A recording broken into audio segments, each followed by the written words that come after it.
Welcome back from the break. I want to introduce our next speaker, Dr. Clara Young. She's a clinical psychologist and she's the founder of the Health and Happiness Center. And today she's going to share what she has found in her private practice working with people on how to increase your happiness through daily habits. Please give her a warm welcome, Dr. Clara Young. Thank you so much. I wasn't expecting an introduction. Anyway, good morning. How are you? So happy to be here with you to tell you about my story and how to become happy. Now, are you sure you want to be happy? Are you sure you don't want to stay unhappy because it's much harder and you age faster, so it's an option for you. Okay. All right. So let's get started.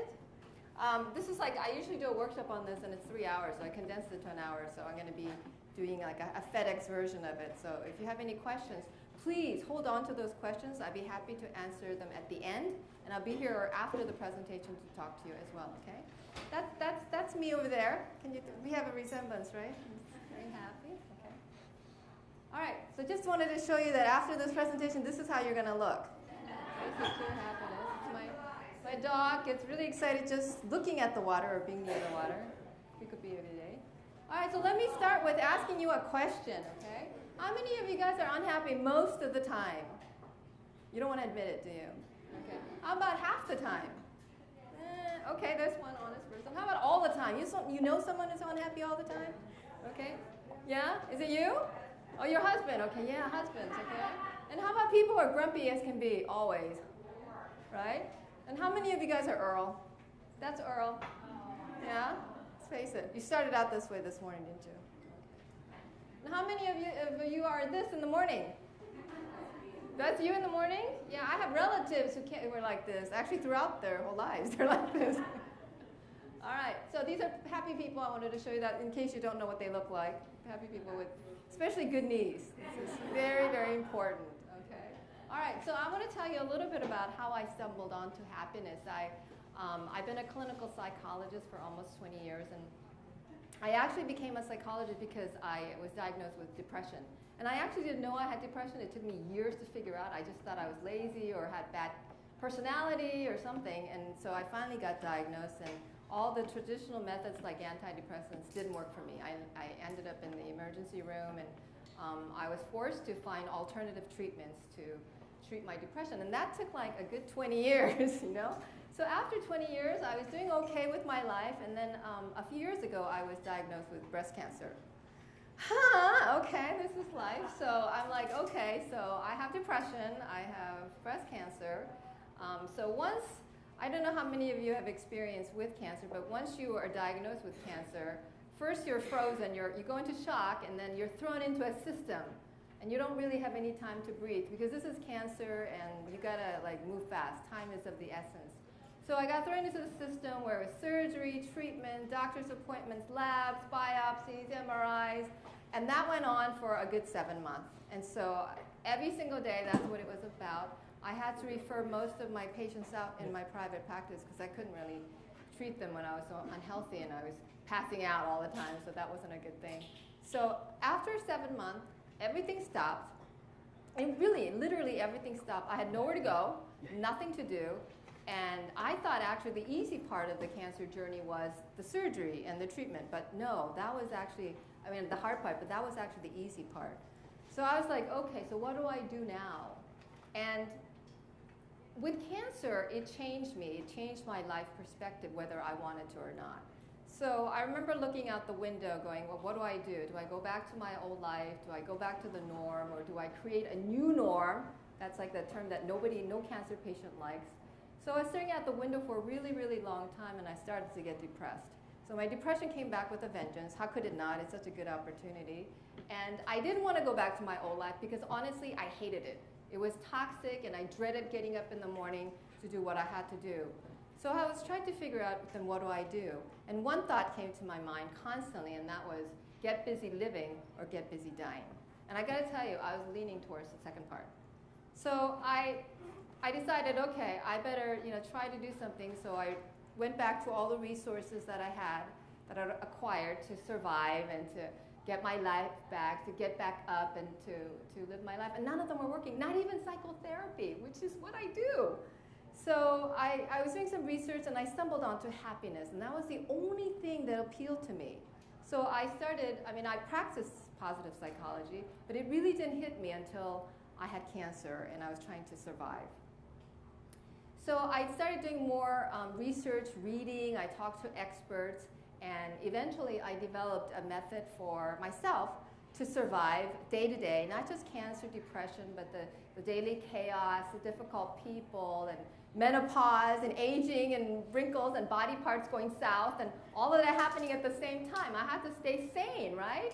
So this was the only thing that helped me. And so what I want to do today is I wanted to share what I've learned and in hopes that it'll help you. And it's not just about cancer or having major diseases or disorder, but really for everyday issues that we have to deal with that give us so much stress and it can hold you back. All right? So this is what I've learned in my happiness journey, that happiness is not just an emotion, but it's really a survival tactic. And that is something that I really believe in and that I practice every day. So it isn't just an emotion, but something that I can really use as a powerful tool to keep me going and then also to thrive in what I do. Okay? The other thing I learned is that you hear this all the time, but it didn't hit me until it happened to me, that life really is short and it's unpredictable and it can change in a split second. I remember exactly where I was. I'm afraid I'm going to fall over. When I heard the C word, I remember exactly where I was, what I was doing, who I was with, and it changed my life. It just changed my life. I could not go back to the old life, who I was, the way I thought, the care. It just changed. In a split second, when the doctor said cancer, and I just thought, I just changed everything. And so I realized, and that's not just for people with cancer, but any event. You can just be walking and trip and then, hit your head, and that can change your life. So I realized that I don't have all the time in the world. I'm not going to live forever. It really hit home for me, so I better do something. And I hated my life, so I wanted to improve it, okay?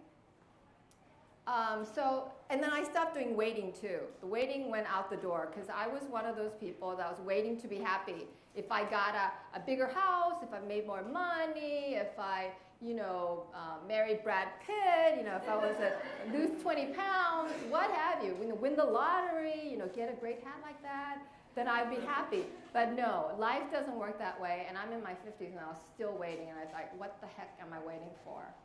So that I don't do the waiting game anymore. A girlfriend of mine said, next year, let's go to Italy. We'll do a culinary trip. I said, why next year? Let's do it next week. I don't even know if I'm going to be here next year. So I don't do the waiting game anymore, and I was really a chronic waiter, but I don't do that anymore, and that's something that I learned. Okay? And happiness, by the way, doesn't come from outside of you, but everybody thinks so. It really does come from inside of you, and I'll talk to you a little bit about that more. And it is really a choice. Okay? And I'll go over that a little more too. Here are some studies to just back everything up. So the common belief is that happiness can be obtained by making a lot of money, achieving high accolades, fame, having a lot of things like cars, jewelry, homes, fancy clothes, a Barbie collection. How many people think that's true? How many people think I will be happier if I made more money, better jewelry? You don't want to admit it. Come on. You don't want to admit it. You bought a lottery ticket this morning, didn't you? So study shows that studies are done over and over, and it shows actually it isn't things or money that makes us happy. And you can see that kind of a little bit if you watch TV or Entertainment Tonight, all those famous people, rich people. Do they look happy to you? They can't even smile anymore because of all that plastic surgery. So I'm not sure if they're happy. And what's interesting is that it isn't the grandiose happiness you think that'll make you happy, like marriages. Okay, no, not marriages anymore. But I don't know, winning an award or getting a promotion or finding true love. Maybe not even that. But all these things, you think big things, but it's not true. Study shows it's little things, little happy things that happen throughout your day that has the greatest impact in your life, and it lasts longer. Okay? And there's a study, and you can see it. There's a wonderful documentary called Happy. that you can see, and they have all these studies, and they followed experts around, and they said there's no happiness level difference between someone making $5,000 and $50,000 a month. I know what some of you are saying, I'm not making $5,000 a month, right?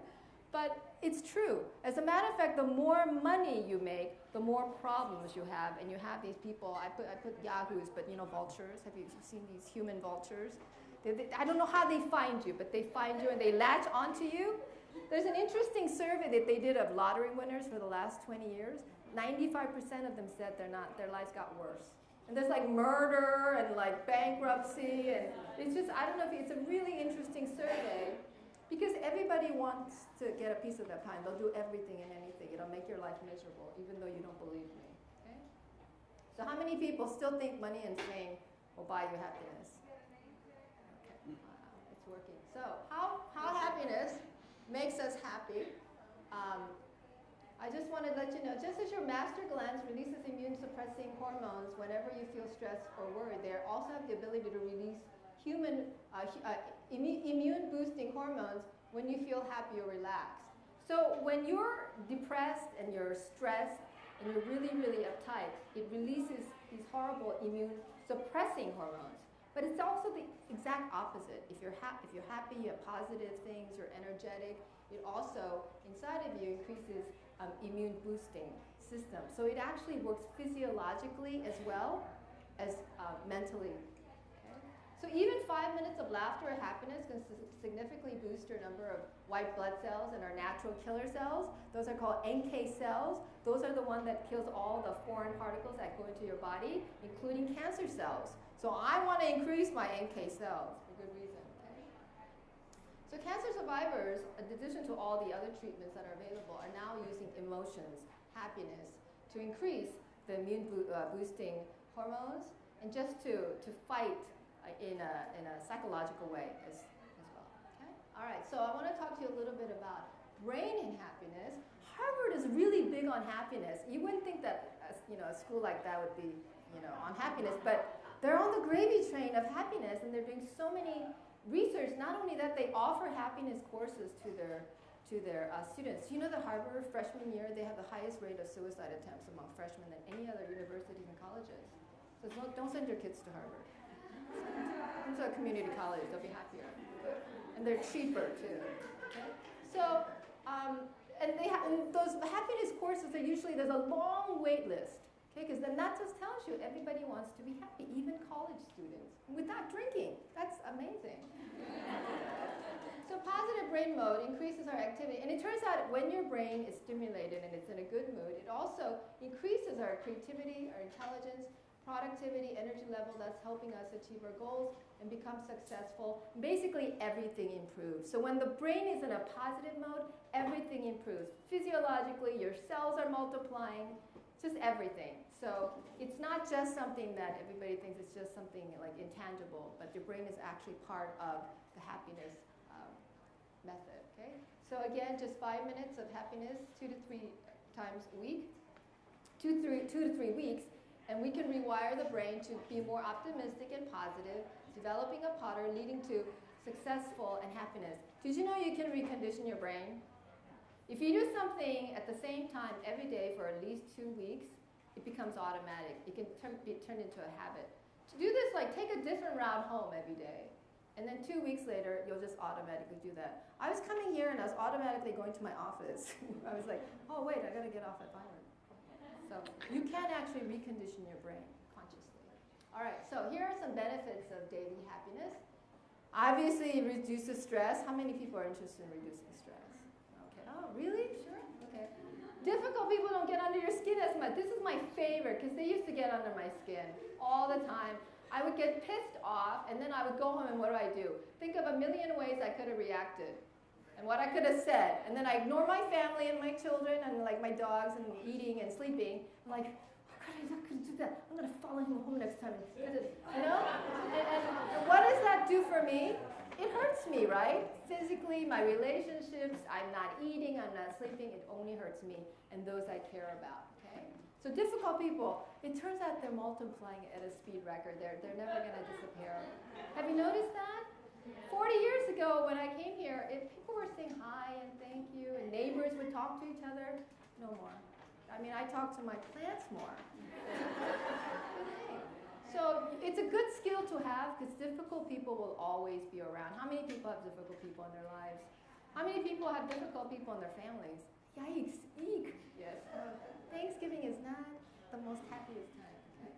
So your body feels lighter when you're happy. Have you noticed like when you're happy? Yeah, I feel pretty good, okay?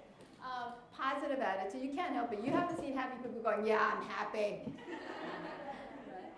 And you're more focused. You're not like multitasking going, oh my God, I'm stressed. You enjoy the day more. You go, hey, this is a good day. It doesn't suck like it usually does, okay? And you're more friendlier when you're happy, okay? We don't have too many happy people that are unfriendlier saying, stay away from me and you know. So friendlier, giving nicer, your family will thank you. And remember joy, you'll feel more joy in the day. You know, it's just a lot of times we don't recognize it anymore, but it is there in a given day. It also helps you live in the present. And you don't, you know, and helps you keep you moving forward. You know, like when I was doing meditation before I discovered happiness, during meditation I was thinking about what I had to do after meditation. So I wasn't really relaxing, you know what I mean? Like I take a break, and what do I do during the break? All the things I have to do after the break. So I'm not really relaxing. It's not working. So, and by the way, happiness spreads to others. It naturally pays it forward. If you say, hi, Bob, how are you? He's going to go, oh my God, what is up with her? But gee, someone was nice to me, and she knows my name. So then he's going to feel pretty good about it, and he'll probably do something positive instead of like trip somebody. That he always does. So it can have a global effect, which is really nice. We don't always have to be doing demonstrations and yelling and stuff like that to help the world. We could actually just start by helping us make ourselves happy, okay? So before I go into the daily habits and before we can become happy, we have to do a little housekeeping. How many enjoy housekeeping? Oh my God, so much fun. I live for it. So when we are unhappy, unhappiness has a price, okay? So it can affect our physical, emotional, and spiritual lives, causing medical and psychological problems such as heart disease, depression, obesity, and so forth. And when we're unhappy, we go into a self-defeating behavior. I'm sure you have a few, like overeating, drinking drugs, and sniffing glue, and hoarding, and I don't know what else, twirling your hair until your hair falls out. There's all kinds of things that people do. And these are just symptoms, so you have to get to the cause of it. And it affects the one you love. As much as you don't want it to affect others, if you're unhappy, it naturally hurts others. That's how we are connected, okay? All right, so how do we fix the unhappy repair? So first of all, and people always think, I'm just gonna get happy, or they go into therapy and goes, make me happy. But you have to kind of detox, that's the word at the conference, right? Is detox a little bit and take a look at what is making you unhappy first. Okay? So you want to identify, acknowledge the unhappy in your life, like things, places, people, and so forth. And also think about what and who triggers your unhappiness. How many people have people that triggers your unhappiness? They're just, you know, mother-in-laws and husbands and some politicians and just, you know, current ones especially. So you want to work on avoid. Once you recognize it and you acknowledge it, you want to also avoid, reduce, eliminate unhappy things and people, and preferably without the help of the mafia, although I've thought about it once or twice. I must confess. Okay. So sometimes I do the go to Hawaii technique for Uncle Bob. How many people have relatives or workers or bosses that just like to talk about themselves in front of your face? But, and there are people, and you can't really avoid them. I mean, you need them for some reason, like they're your boss or, you know, whatever, your drug dealer, I don't know what. But anyway, you need them. So they come to you and they just like to talk about themselves. They keep you hostage, so you can't really escape. But then you don't want all that thing dumped on you because it's toxic. It's into your psyche and your system, and then it'll manifest to somewhere else or someone you care about. So what I do is I go to Hawaii mentally. So Uncle Bob comes and says, did I tell you about the problems I'm having with my nose hair? And he goes on and on and on. So what do? I go to Hawaii. Oh, really, Bob? Oh, yeah. But in the meanwhile, I'm in Hawaii, preferably Kauai. And I'm thinking, oh, the sandy beaches and the blue water. Oh, that gorgeous waiter bringing me a margarita. Oh, yeah, that must be tough. See? So I don't take all that in, but I'm not hurting Bob either. Good technique, don't you think? Yeah, look at the mirror and practice. It's not that hard to do. I'm sure you BS'd a few times in your life, so.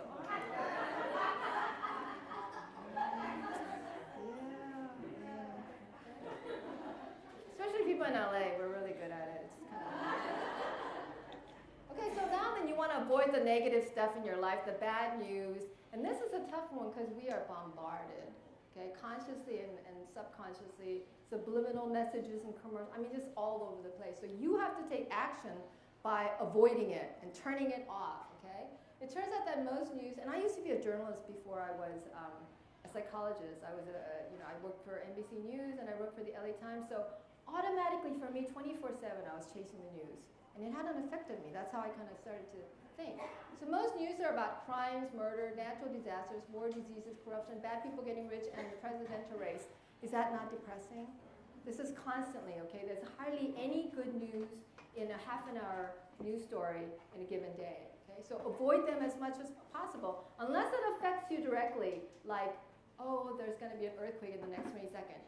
Other than that, you want to stay away from it because really these things it can't possibly have any positive effect in your life right now, okay? Someone getting murdered, there's not much you can do right now, especially in another country. Pray, that's probably the best thing. So you want to break the cycle of automatically tuning into negative resources out of habit, like turning on the news. How many people do that? Get up in the morning, turn on the TV, the news, your cell phone, whatever. Uncle Bob calls you. So start the day with positive sights, places, and people, as well as ending your day, okay? All right, so you want to unload, okay? I'm a psychologist, and so you have all these issues and pent up, demons in you, so you want to get rid of those as much as you can. So carrying around all these frustration, anger, sadness, issues can have a harmful effect on your health, body and mind, because the body and mind always works together and react to each other at the same time. And it can lead to serious medical issues, psychological disorders that often manifest itself through negative behaviors unconsciously. Happy will not have, it'll be difficult for happy to come out if you're having tons of emotional baggage and all of that is buried in it. So let it out in a safe and confident environment.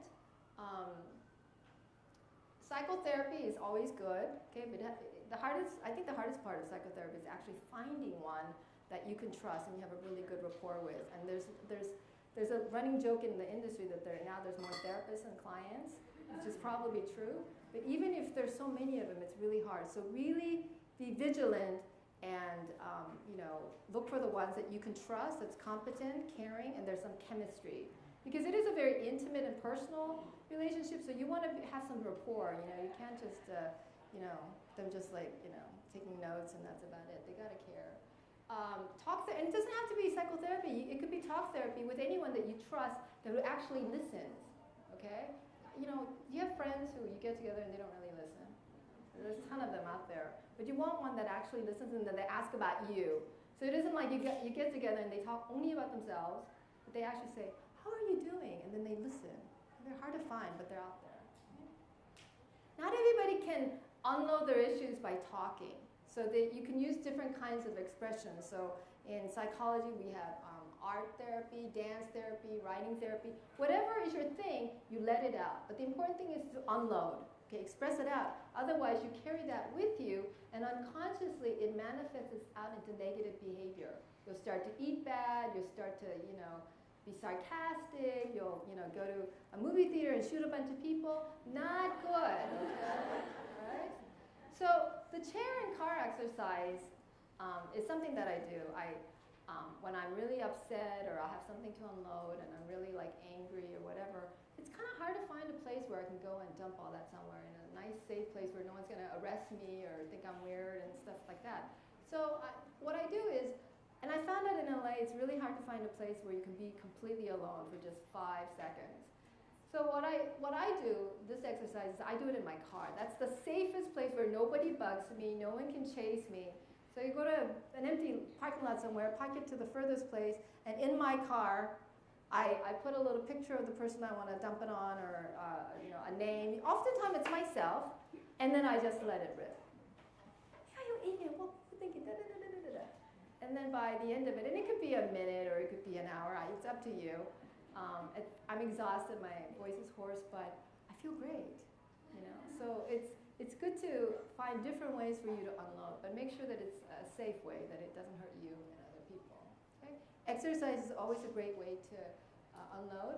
And the punching bag, I have a punching bag. You know those punching bags the boxers use that you hang up from the ceiling? Really great. You can put pictures on it.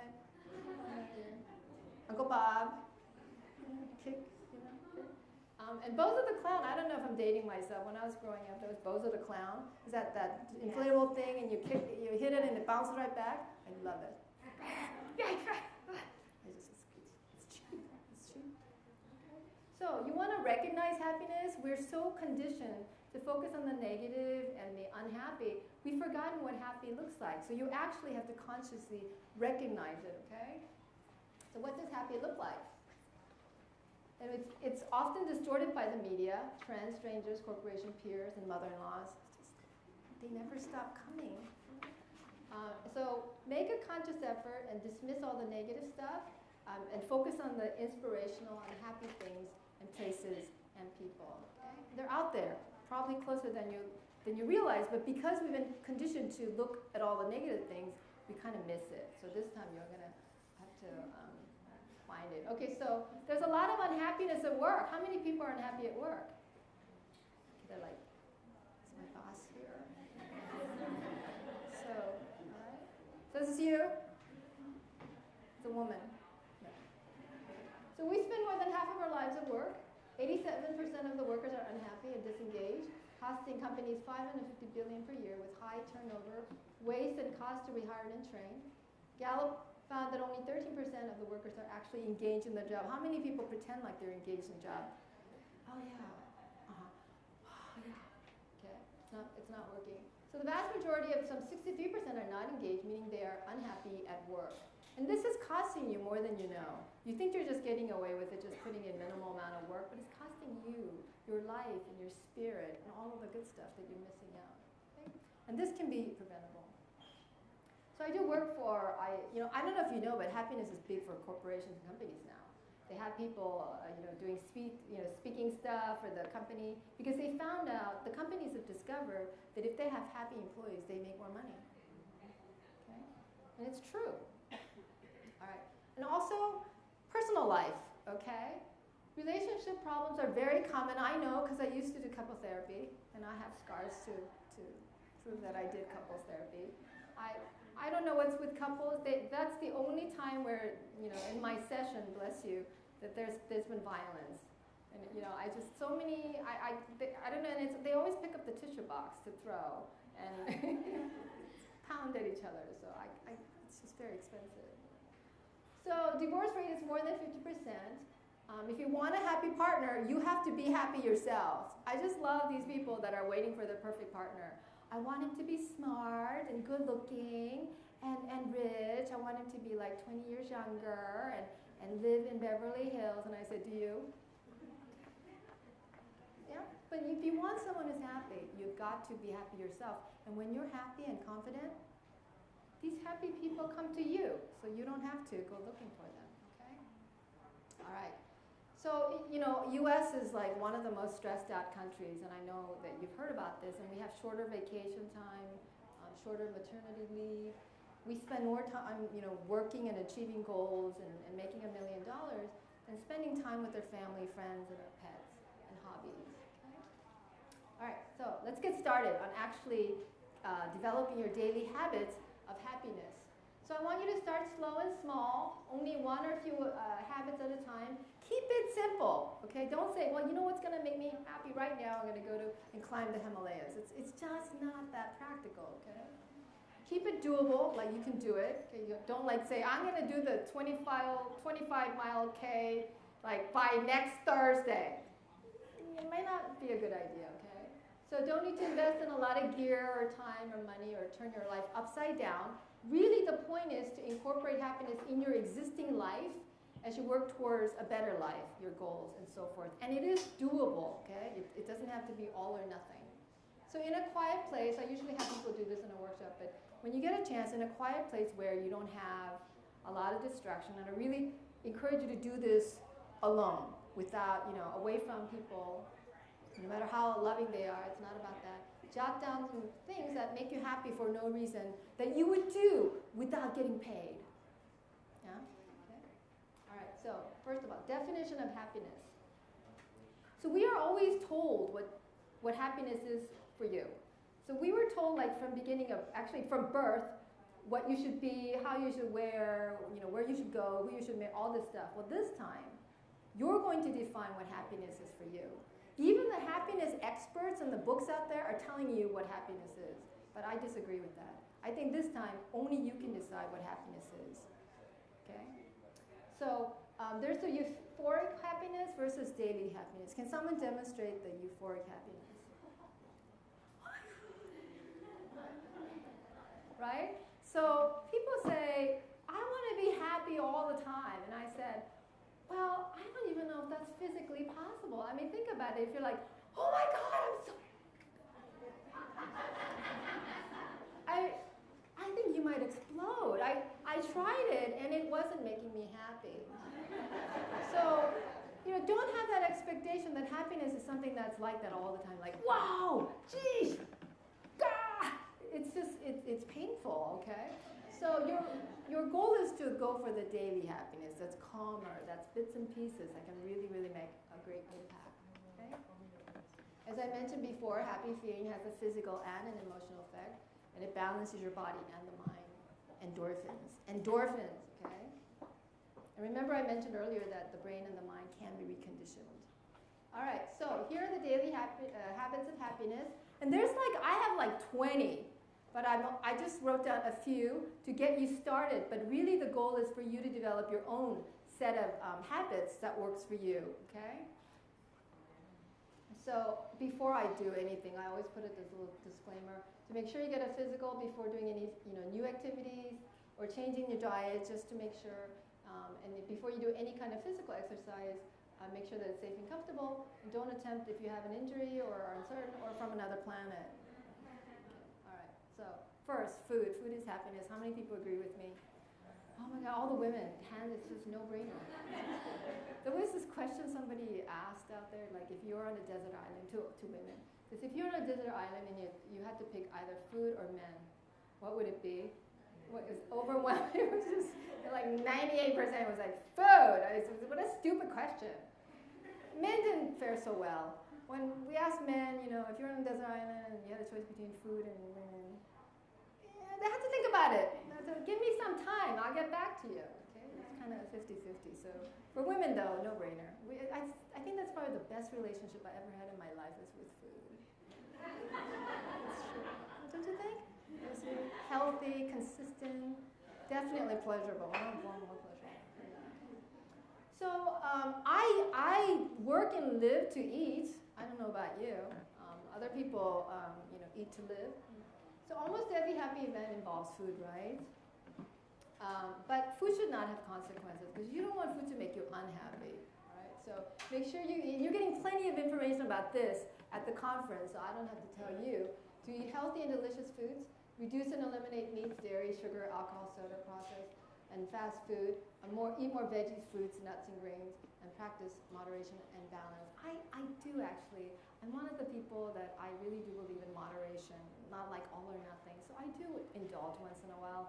I mean, even with fighting cancer, I have a really, really strict diet that I have put together, and I really enjoy it. But once in a while, because my brain has been conditioned to know what chocolate cake tastes like and French fries, I do indulge.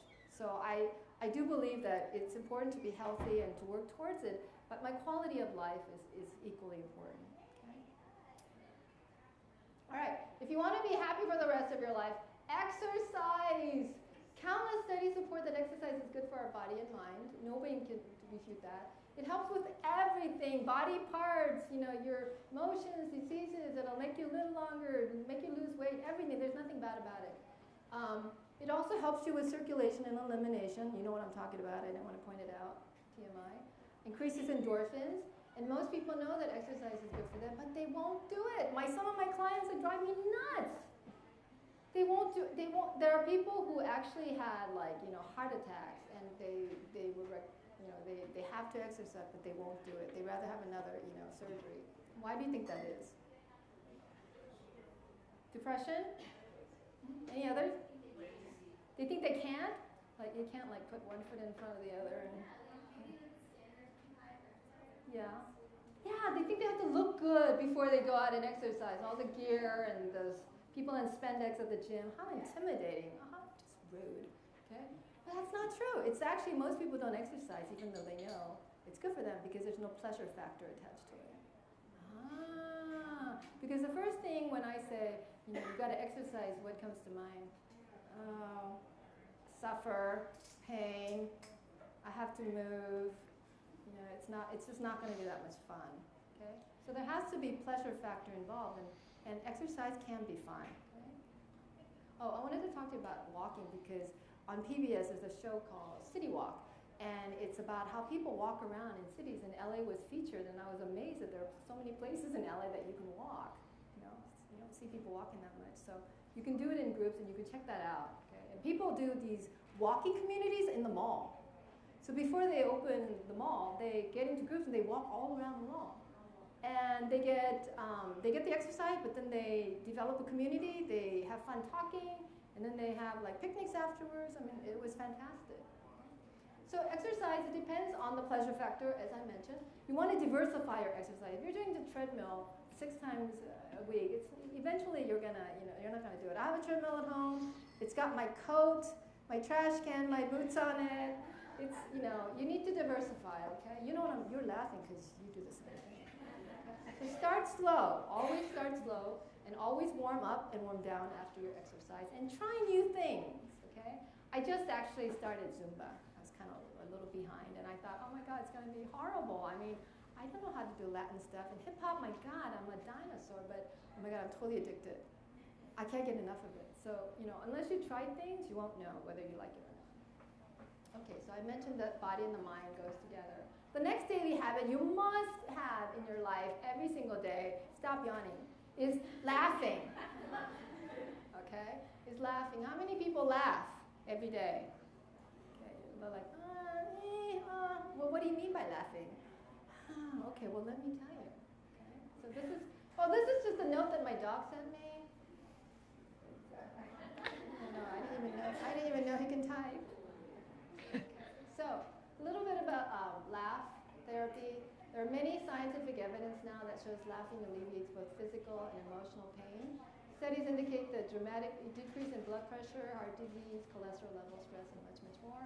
Hospitals have incorporated happy and laugh clinics.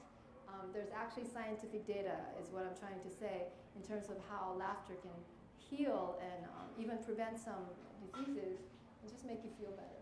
Have you laughed today? It's only 11 something, but yeah, are you sure? So laugh therapy, there's different forms of laugh therapy, and I don't know if you've heard of laughter yoga. Do you know what laughter yoga is? Okay. So I went to my first laughter yoga, and it was kind of strange, because what they do is that they just laugh, just for no reason, just laugh, and I couldn't laugh without a reason. But it was therapeutic, because the theory is that just the act of laughing helps you, feel lighter and to get you started to laugh more. So that's an option. And I think we have some time. Let's give laughter yoga a try. So everybody on your feet. Oh, come on. Yeah. On your feet. Yes. Oh, I can hear all the creaks and moaning and groaning. Right. Okay, so you need to put things down. Yes, put down your blueberries and your boysenberries and all right, so for the next, I don't want to kill anybody. So let's, for the next 10 seconds, I want you to just laugh, okay? All right, 3, 2, 1, laugh.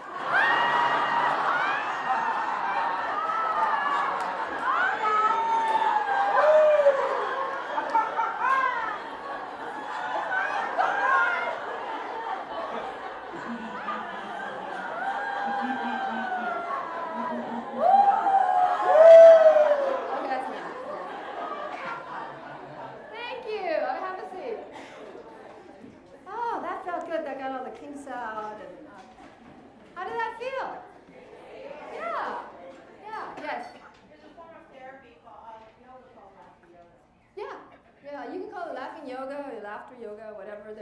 few here in LA, not as much, but you can do this on your own. You know, you don't always, but it's fun. I would definitely check out. But I just wanted to let you know. I just wanted to give that demonstration so that you can. That's an option, and most people have never tried that. I mean, because people will think you're crazy just laughing out of nowhere. But try that. Try that. Go to Starbucks right now and try that after the. Seriously, who cares? I mean, we're in LA. I mean, we're not the weirdest people, okay? All right. So 5 minutes of gut shaking, tears streaming, table pounding. I love it. I love the foot stomping and the table pounding at the same time. Peeing your pants, laughing. How was the last time you laughed so hard that you had tears and you were like, I'm gonna pee? Okay. So you want to increase your potential for laughing. So that means consciously you got to search for it. Websites. Favorite shows, jokes, photos, videos, Uncle Bob, okay? And when all else fails, of course, look at your high school photo. Although that could be traumatic, I don't know, it could work against you. All right, here's some photos that I brought of my friends.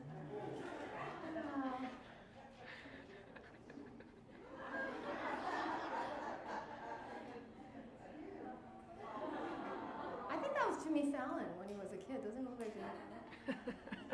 Thank you. All right, so next one is social connection. Okay? So we went over food, we went laughter, and now social connection. I can't tell you how important social connection is to your health, physically and mentally and spiritually. If you could have all the money, all the food, everything, but if you don't have social connection, you're not alive. And it's really vital to our survival. Now, I'm a loner, and I prefer to be alone, and all my work has been it's in isolation, and I wanted to keep it that way, but doggone it, it doesn't work. I was going mental, and I was depressed, so I had to talk to people, which I didn't want to do, because I didn't really like most of them, but I had to force myself. So I can't say enough, as I mentioned, studies show that people who are isolated tend to be unhappier. You know about this. When you see the news and people who went on a violent rampage or whatever, serial killers, there's a common factor. They always go, yes, he was all by himself, and he lived alone in a shack somewhere in Montana, and yes, he was isolated. It's a clue in there, okay? So, yes, then they do the hoarders. I had a couple of hoarding cases, but if you ever watch those shows, it's a common factor. They don't have anywhere to go, no job, they don't talk to anybody, not even their own children, okay? So they're always isolated, and what happens when you're isolated is that it goes into your head, because you don't have any external things to do, so naturally you retreat into your head, and that's when reality can be distorted, okay? So put down all the technical stuff. I don't know what they're all called because I'm a dinosaur, but once in a while, go outside and talk to a real-life human being, which can be hard to find in LA, I'll have to say. Right? So a Harvard study also said that good relationship with people makes us happy long term. So how many people have a good relationship with a living, breathing human being? Okay, good. It's very good. Usually it's not even half, so you guys are doing pretty good. Okay? So also, if you don't like people, like me, the good news is that study also shows that relationship with their pets, also increases their chances of happiness and longevity. But I have to say, it can't just be pets for the rest of your life. You kind of want to have humans and pets. Because if you're just talking to your cat for the rest of your life, there could be some other issues. just okay. So, and the latest thing is that some companies you can bring their dogs and cats. I love that. Or your I don't know, iguanas or whatever. Not fish though. But you can bring them to work, and the morale in the company is good, and people are happier. They're all of a sudden talking to each other, and they're less gossiping by the water cooler.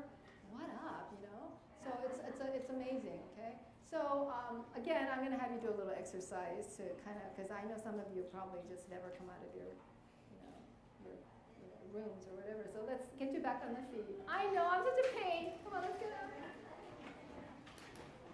Oh, the squeaky moans and groans again. Okay, so I want you to turn to the person next to you, right or left, I don't care, and say, howdy do. Howdy do. Howdy do.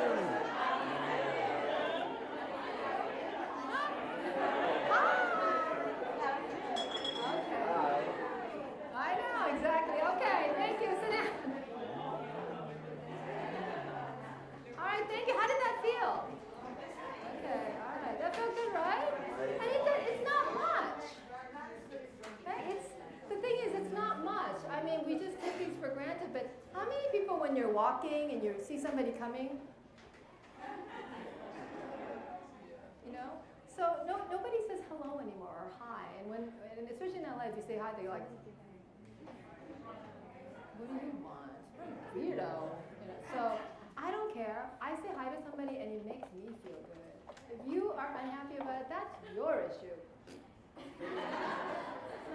And I keep going, right? But you can't let people get you down, because if they're mean to you, it's not necessarily about you. Maybe they're having a bad day, or they're constipated. I don't know, but it's not about me. I'm not gonna let it affect me, because I gotta survive. All right? So just something you can do next time. Just you don't have to say how do you do, but you can say hi, hello, hey. It's always good. All right, the next daily habit is dance. Okay, boogie. Who says white man can't dance? It's that white man overbite. Right? Okay. Dancing dates back to the beginning of time. They didn't know they were dancing, but tribal stuff. It's fun. How many people dance on a regular basis? Yeah. And you don't have to go to clubs and bars and get smashed and all that stuff.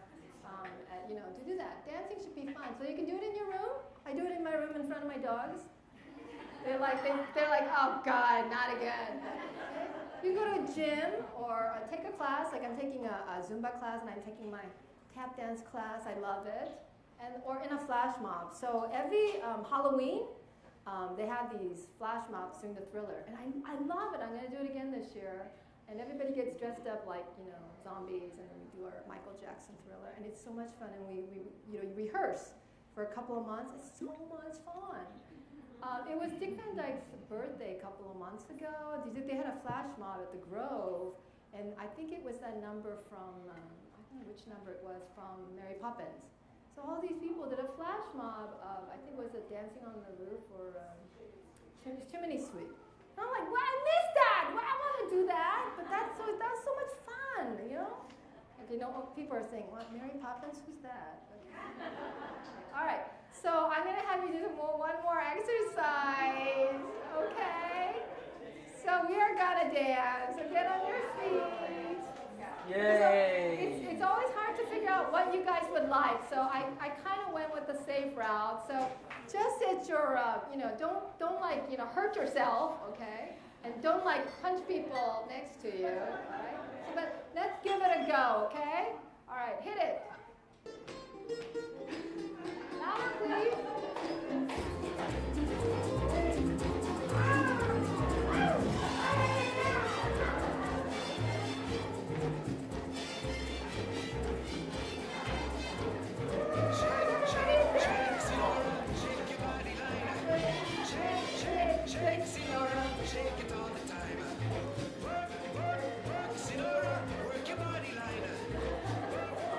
Now we're gonna see if come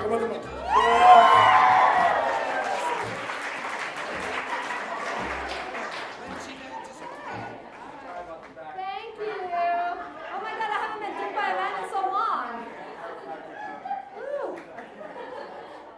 So that was like a minute, right? And you already feel better, right? Okay. So my point is, it doesn't take much for us to be happy and to re-energize. And this is much better than antidepressants or Advil or any other medication. So give dancing a try. And really, seriously, you could be a closet dancer. You can just dance now. Yeah, right? Yes? You can put on Carol's song. You can play it on your song. Yeah. As a song happy. Yeah. It is impossible. Exactly. Yeah. So yeah, get a set of your own happy music that makes you. There's always a set of our own music that makes you, start to even in your car, So have that. Carry that around. I know that I have that in my car, on my cell phone, and I just play it whenever.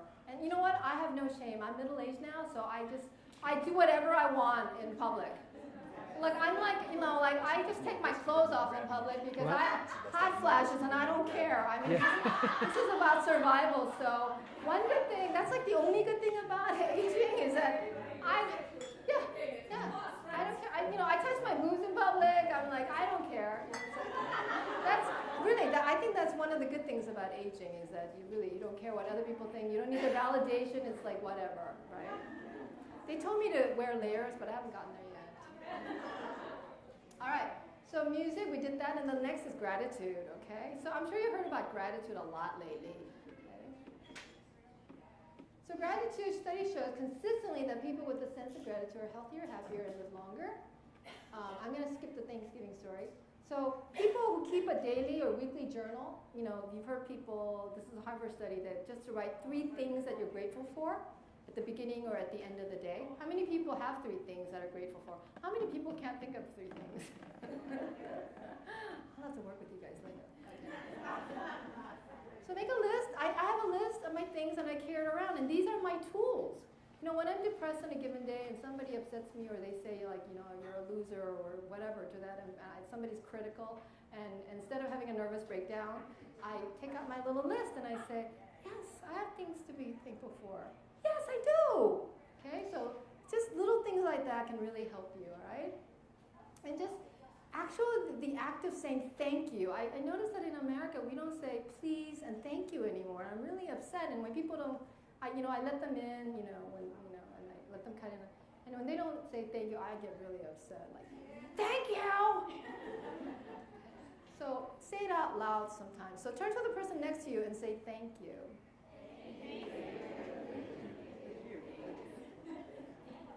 You guys are great. You guys do everything I tell you to do. Okay, stand up and, rub your head and turn your head up.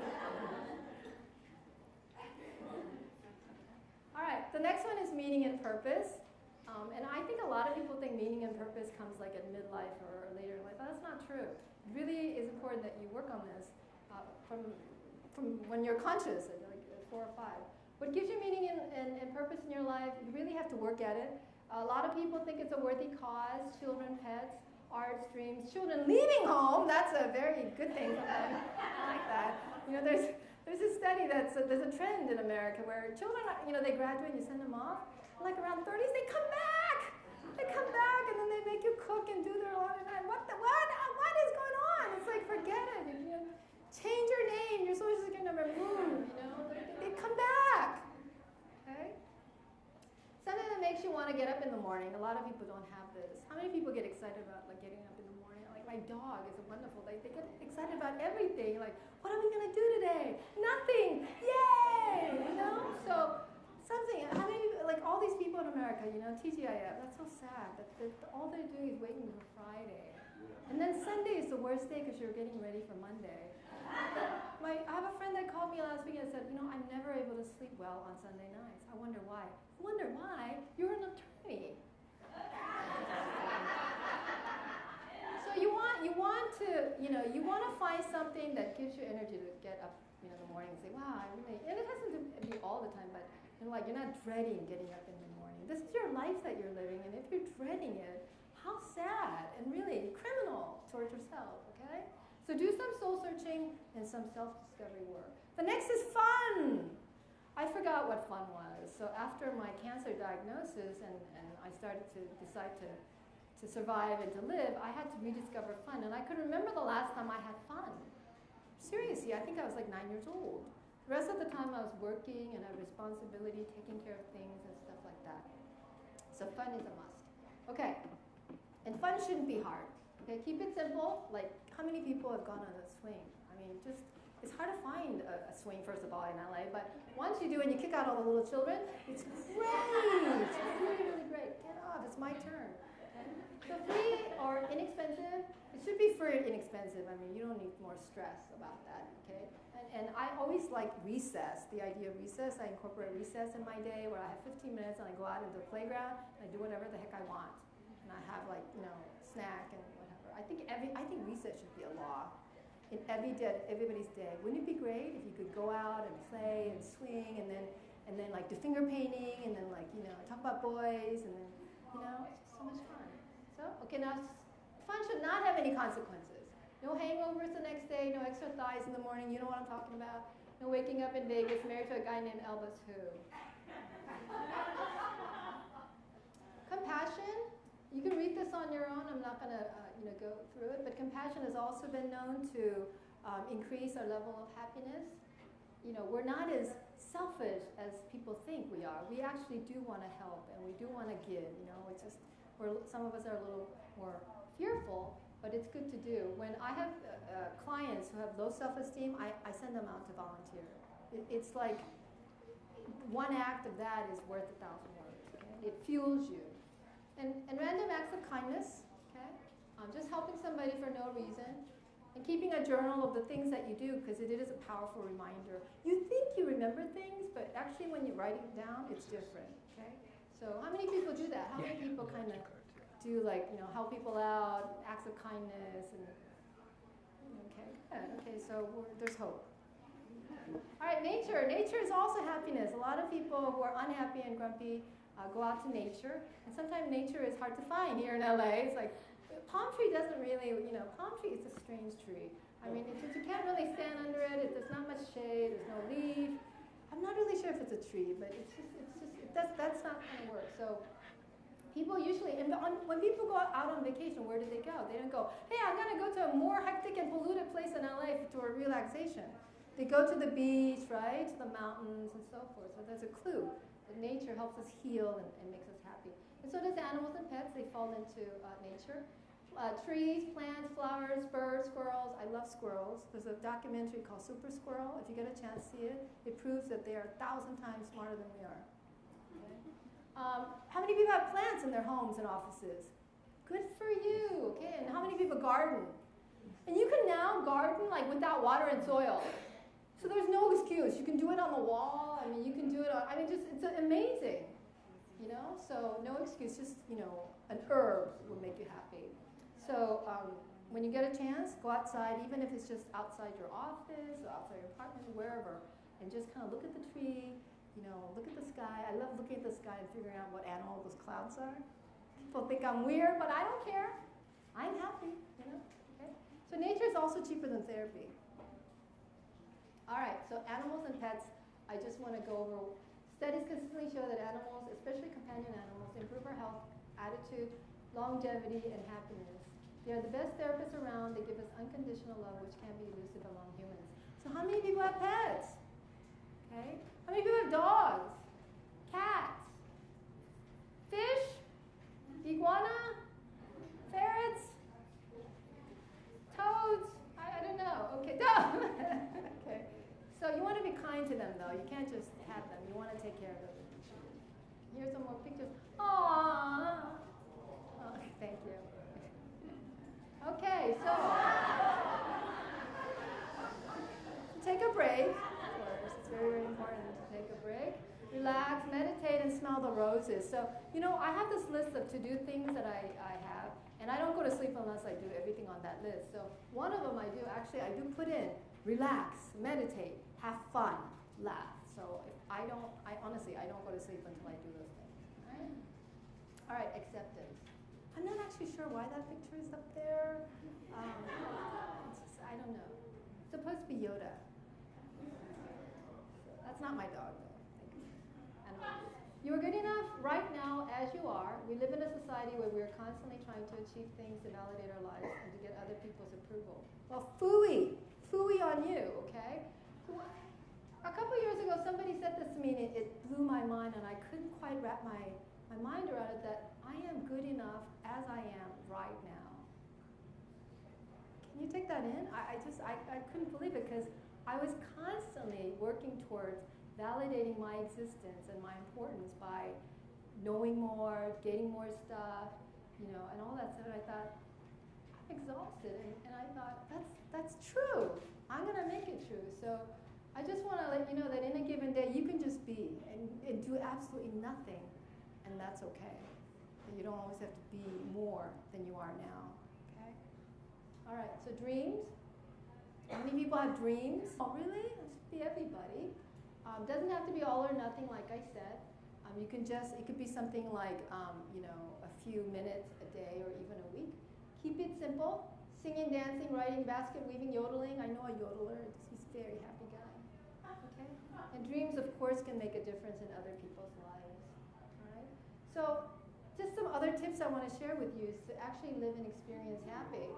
Look at all these people. There's something incredible going on. Look what these people are doing. They're missing it all, right? Remember that guy on YouTube? He went out whale watching and he was texting and he missed this beautiful sperm whale that jumped behind him. He missed it all. What was the point? Okay? And make sure you act, okay? Nothing will happen until you take action, even happiness, and it does get easier as you incorporate it and put it on your to-do list and just like I told you, the brain gets conditioned that it'll become habitual.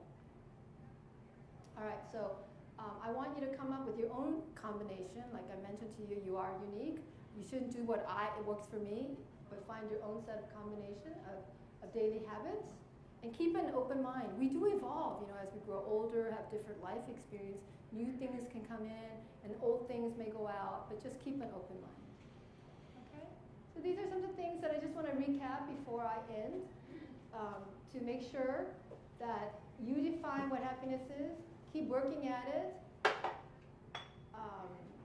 and even though you can't change or control some things in your life, you have the power to choose how you react to it. So, I have to on a daily basis deal with depression, fear of recurrence of cancer.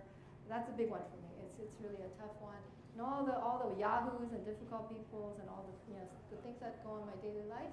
But I know that I can't change all those things, but I know I have the power to respond, how I'm going to respond to it. So that actually keeps me going to survive, and as well as keep me sane. So I keep that in mind, that I do have some power. All right, so cardinal rule of happiness. Happy act should not harm or hurt anyone or anything, including yourself. And finally, I just kind of said this, but just to recap, I really believe happiness is saving my life. If it wasn't for happiness, I wasn't not sure that I would be here. So it helps me, like I mentioned, combat all the daily stuff, difficult people, hot flashes. Uncle Bob, he's still with me. And it also gives me courage, purpose, a sense of truly being alive. I don't want to just be alive, breathing. I want to be like really alive and feel and experience life. I have my dreams back. I forgot about them, but I brought them back. I laugh now every single day, and my heart and my soul is healing and mending every day. So I'm hoping that all this has been some help to you. I just want to share with you what works for you, and I hope that some of it works for you. And make sure that you give happiness a try. I mean, incorporate it like things that you do every day that you have to do, like eating and sleeping and whatever your errands. This is just as important. It's not once in a while thing, but something you can do every day to make you healthy and happy. Alrighty? Well, thank you for listening.